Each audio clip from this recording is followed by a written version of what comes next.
दोस्तों, देश के दलित चीफ जस्टिस ऑफ इंडिया को जूता मारने की कोशिश की गई। क्यों? क्योंकि उन्होंने मूर्ति पूजा का फैसला नहीं सुनाया। जूता मारने की कोशिश के बाद सनातन का अपमान नहीं सहेंगे का नारा भी लगाया गया। क्या जस्टिस गवाई सनातनी नहीं है? क्या दलित सनातनी नहीं है? क्या सभी हिंदू जजों को सनातन का चश्मा पहनकर बैठना चाहिए जैसे पिछले वाले पहनकर बैठे थे? जब देश के दलित चीफ जस्टिस ऑफ इंडिया का यह हाल है, जब पूजा पाठ वाला मुकदमा लेकर आने वाले दलित चीफ जस्टिस ऑफ इंडिया को जूता मारने की कोशिश कर सकते हैं, तो बाकी के दलित समाज को कैसे जूतों की नोक पर रखा जाता होगा, अंदाजा लगा लीजिए।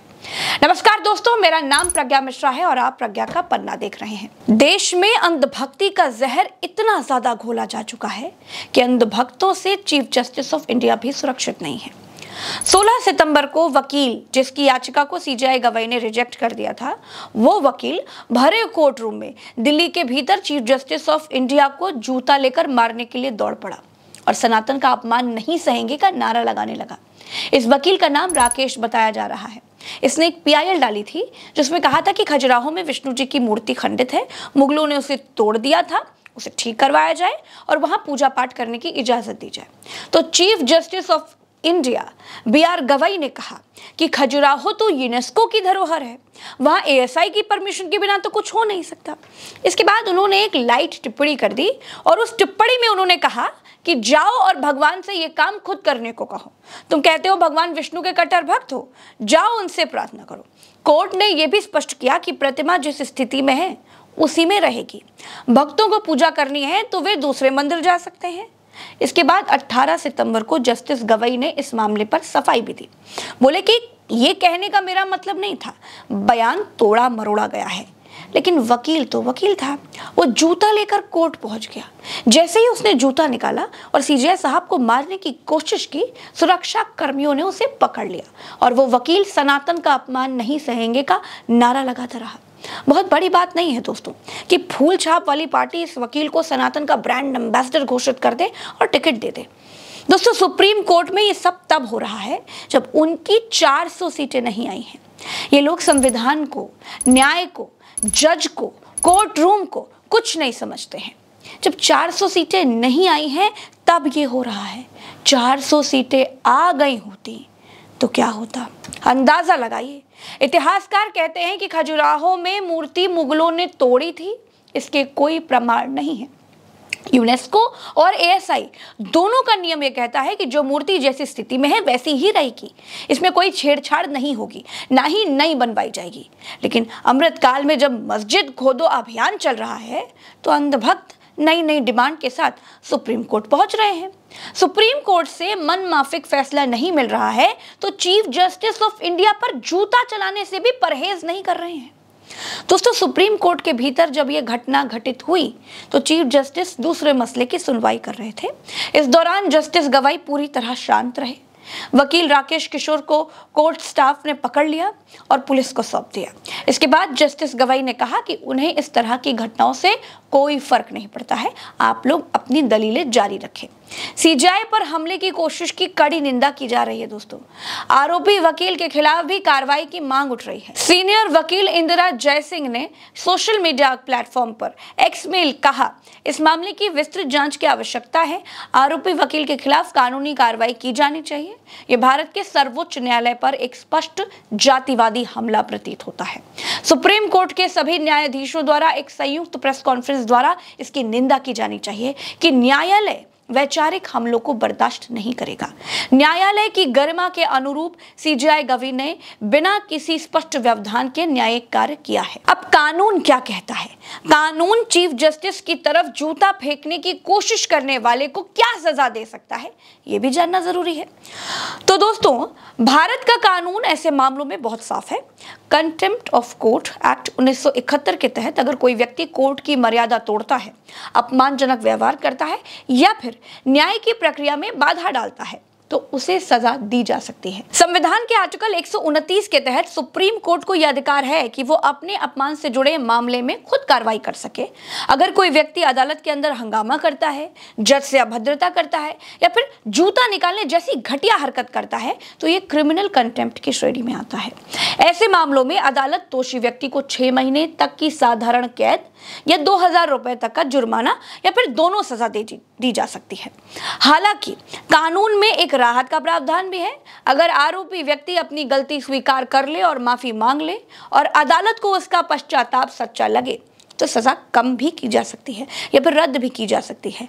लेकिन अगर अदालत को लगे कि गलती जानबूझ करके की गई है या सिर्फ माफी जो है वो सिर्फ दिखावे के तौर पर है तो सख्त सजा से बचना मुश्किल होता है। ये इस टाइप के वकील जो होते हैं, हम लोग भी कहते हैं कि A grade, B grade, C grade, ये कुछ वकील वैसे भी होते हैं कि जो सिर्फ काली कोट तो पहन लेते हैं, नाम मात्र के लिए हो जाते हैं या अपना रजिस्ट्रेशन करा लिए, वो सिर्फ और सिर्फ किसी पार्टी से जुड़े रहने के लिए कितने बड़े लेवल पर किसी गलत एक्टिविटी को अंजाम दें जिससे वो सर्वोच्च पद पर पहुंच जाए या किस तरीके से वो डिबेट और चर्चा का विषय बन जाए। और पॉलिटिकल पार्टीज का आजकल जिस तरीके से स्टैंडर्ड बना हुआ है, खासकर भाजपा की मैं बात कर रहा हूं, और उसी को समकालीन में और भी छोटी छोटी पार्टियां जुड़ रही हैं, वो पार्टियां सारी इस प्रकार से करने की कोशिश कर रही हैं कि जो व्यक्ति जितना बड़ा क्राइम कर रहा है उसके पार्टी में उतना ही सर्वोच्च पदों में आसीन हो रहा है। वो किसी भी लेवल पर, हिंसा के लेवल पर हो सकता है। तो वो ये बड़े उदाहरण के तौर पर दिखाने की कोशिश किया है इस व्यक्ति ने कि हमें, आप देखना कुछ जल्दी समय के साथ में उसका बहुत बड़े लेवल पर प्रमोशन होगा